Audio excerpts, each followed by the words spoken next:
continuing on with the Bill of Rights here, we've come to the progressive amendments. So there's a large gap in time between the 13th, 14th, and 15th, dealing with slavery, getting rid of that, putting in the Constitution that race will not be a problem when it comes to voting. The 16th Amendment does not occur until 1913, so this is like 50 years after the Civil War.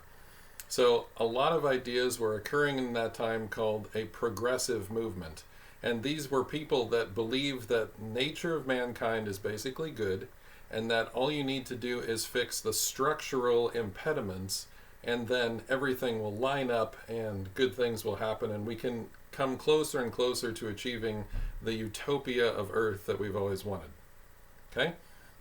So first, though, in order to make those changes and reach into people's lives and rearrange society in the way they want, you have to have money. And so what progressive pushed for was an income tax. Now, up until that point, over 100 years of our history, you could not tax income. It was illegal. The reasoning behind this was that if you trade part of your life, if I trade an hour of my time for $15 an hour, I'm giving up an hour of my life for $15. And so that $15 represents my life because that's what I traded for it.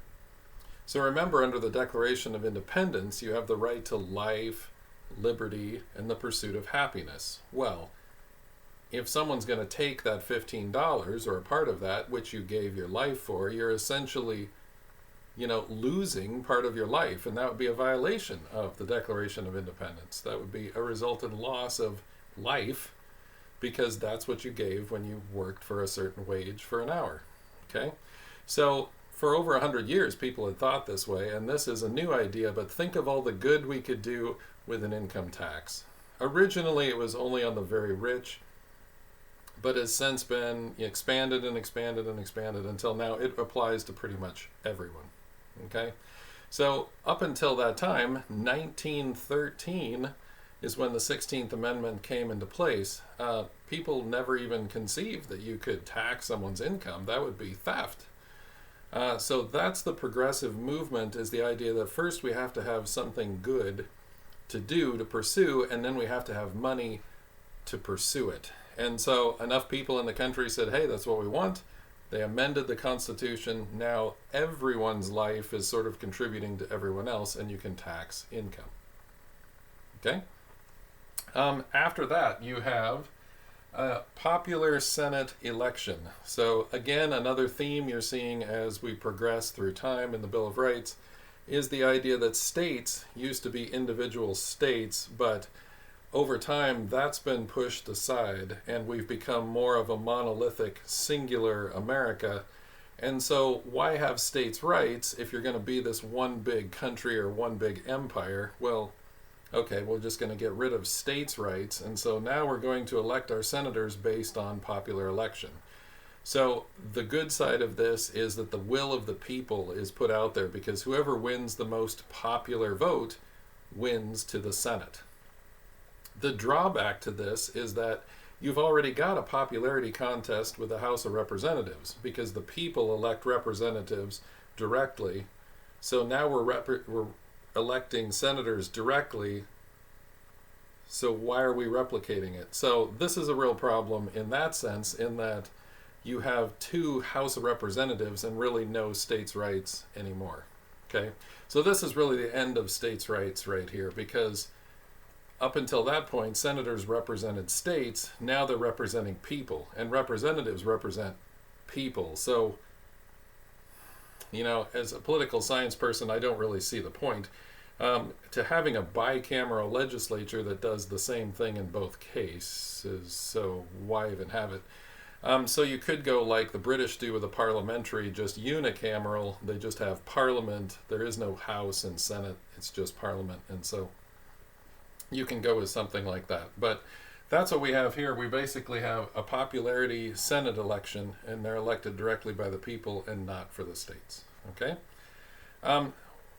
Going along with some of these, you have a ban in alcohol. All right?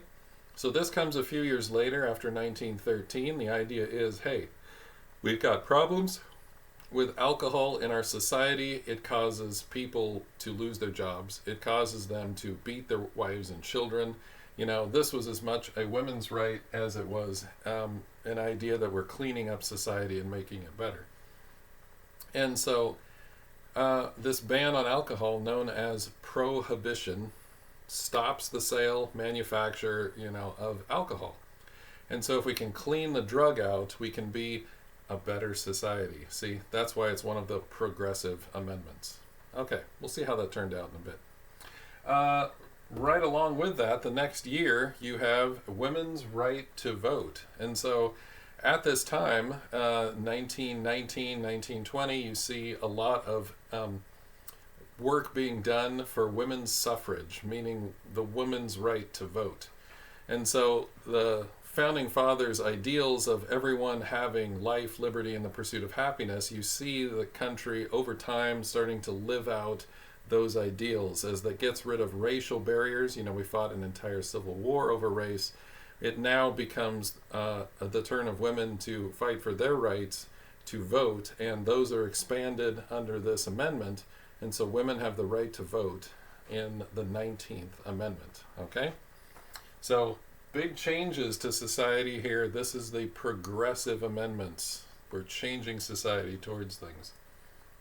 The 20th one is more of a cleanup of things because the country had improved its transportation enough that when you had an election in November, you didn't need to wait till March for the president to take office. So you had what's called a lame duck president. If a president was elected in November, on November 3rd or 5th, right in there, and then they didn't take office until March, the other president was called a lame duck, waiting for the other person to come and take their place. And so they really had no vested interest in doing anything or maintaining anything, and sometimes they were even bitter and would sabotage the incoming president. So it gave him a lot of time to just not really be a good president. So the argument was, we're going to change that. And instead of taking office March 3rd, they're going to take office January 20th. So we have our election the first week of November, and then president becomes president January 20th. The reason we had so much time at the beginning is it would take 2 weeks to go from like New York to Philadelphia by carriage. And the transportation systems in the 1900s had improved greatly since 1789. And so you could get around in a few days. It wasn't such a hassle. And no need for the big time frame. We'll just go with a little shorter one. It also provided for succession if the president or vice president dies. So if the president is elected November 3rd, and then before they take office they die, we don't hold another election. The House of Representatives just picks another president. So if Trump or Biden were to be elected president November 3rd and then died before they actually took office, we wouldn't hold a new election. We would just have the House of Representatives pick a new president. Okay? So that's kind of an interesting, dangerous time after an election but before they take office, that we're really not going to redo the election for a whole nother thing. We're just going to say the House, pick someone.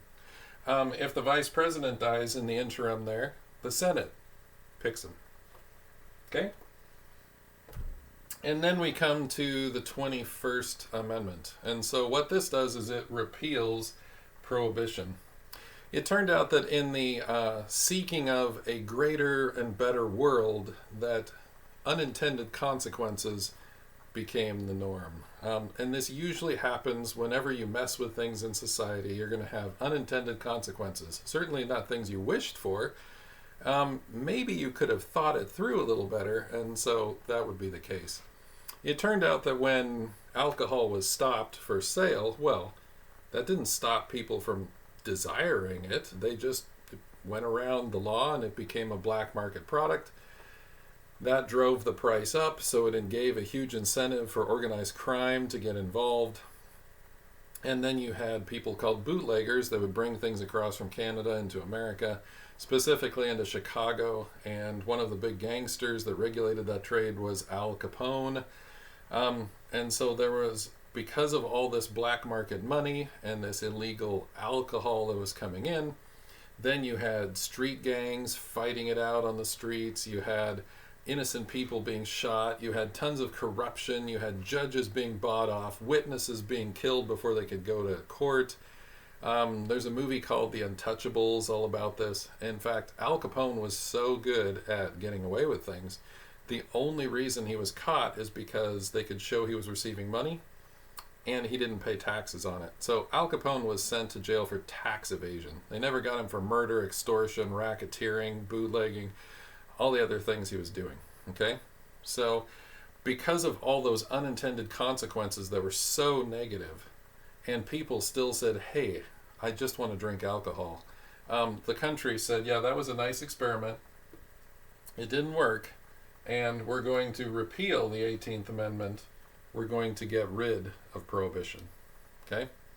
So it's something to think about when you want to say, well, we're going to put, this product is going to be illegal. It's going to be on the black market, if anything. Because I think we see the same kind of problems whenever we ban drugs in the modern world. So I think we're going to have to fundamentally rethink how we approach behaviors regarding, illegal drugs, because we have the same problems that they faced when we ban, cocaine. It has the same problems as banning alcohol. So I think there's some solutions out there, but they are radically different than what we're currently doing, and no one's really willing to change things radically. So that's where that stands. Might provide some questions for class, but we're going to stop here at the 21st Amendment, and then we'll pick up the rest of them next time.